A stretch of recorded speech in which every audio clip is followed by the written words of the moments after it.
The trailer should extend laterally from the center line of the foot and is longer than the medial heel.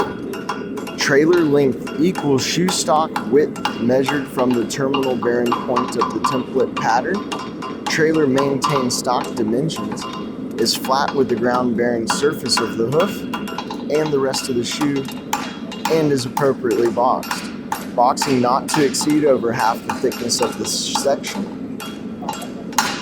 Boxing not to exceed over half the thickness of the section. Sharp edges have been removed. Horseshoe with trailer maintains correct nail hole location.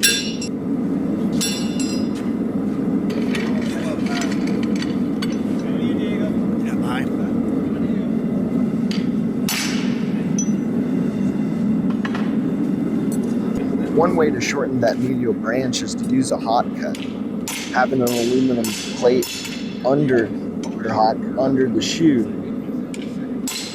prevents that hot cut from hitting the face of the anvil once you're cut all the way through.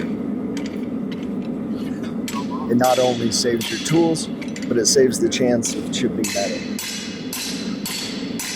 When working on your shoe display for the Certified Farrier certification with the American Farriers Association, you are allowed to use electricity. Clean these shoes up as much as possible and present them to your best work possible. However, when at a certification, sometimes electricity is not available or is not allowed.